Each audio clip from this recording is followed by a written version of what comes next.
Pernah nggak sih kamu ngerasa tiba-tiba sakit perut pas lagi cemas atau kepala nyut-nyutan waktu lagi stres berat?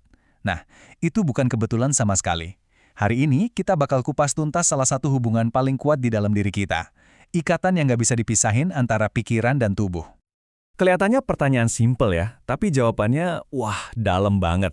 Ini bukan cuma soal perasaan doang loh, ini tuh biologi murni. Gimana caranya pikiran kita bisa benar-benar mengubah fisik kita? Yuk kita cari tahu bareng-bareng. Gini deh, anggap aja pikiran dan tubuh kita itu dua sisi dari satu koin yang sama. Apapun yang terjadi di pikiran kita, nggak akan pernah diam di situ aja. Tubuh kita itu ibarat pendengar setia yang selalu merespon setiap bisikan bahkan teriakan dari pikiran kita. Oke, kita mulai dari sisi yang ya mungkin agak kurang enak didengar dulu.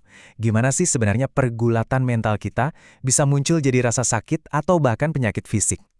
Ini bukan sulap, ini sains. Kenalan dulu yuk sama aktor utama di drama stres kita. Namanya kortisol. Sebenarnya, dalam dosis kecil, dia ini pahlawan yang bantu kita fokus. Tapi, pas stres jadi tamu yang nggak pulang-pulang, kortisol ini berubah jadi penjahat yang membanjiri sistem kita dan mulai bikin kerusakan dari dalam. Coba deh, lihat koneksinya langsung. Waktu pikiran kita terus-terusan ada di mode siaga tempur, tubuh kita nih yang nanggung bebannya. Kita jadi gampang banget sakit, jantung deg-degan terus, dan tidur nyenyak itu rasanya jadi barang mewah yang susah banget didapat. Nah, kecemasan juga efeknya mirip. Pernah kan ngerasa otot leher kaku banget setelah seharian khawatir? Nah, itu dia contohnya. Rasa cemas yang gak hilang-hilang itu bisa bikin pencernaan kita berantakan dan bahkan bisa menyebabkan nyeri dada yang bikin panik, yang sering banget dikira serangan jantung. Kalau depresi, ini bukan cuma soal sedih ya. Bayangin aja ini tuh kayak baterai badan kita dikuras abis, sampai ke level sel. Depresi bisa bikin setiap rasa sakit jadi terasa lebih nusuk dan, sama kayak stres, seolah-olah membuka pintu buat penyakit lain gampang masuk. Oke, cukup ya ngomongin yang serem-serem. Sekarang kita bahas harapannya. Nah, ini nih titik baliknya yang paling penting. Fakta kalau ini adalah jalan dua arah, itu artinya kita punya kekuatan buat mengubah arahnya jadi jauh lebih baik. Terus gimana dong caranya kita ambil alih kendali? Ini bukan soal perubahan besar-besaran dalam semalam kok. Kita akan bahas langkah-langkah yang simpel dan nyata yang bisa kamu mulai lakuin hari ini juga buat menyembuhkan pikiran dan tubuh secara bersamaan. Jadi, ini dia 3 pilar utama kita. Perawatan diri, koneksi, dan kesadaran penuh atau mindfulness. Masing-masing ini bekerja dari sudut yang beda-beda, tapi kalau digabungin, mereka bisa menciptakan fondasi kesehatan yang kuat banget. Pertama, perawatan diri.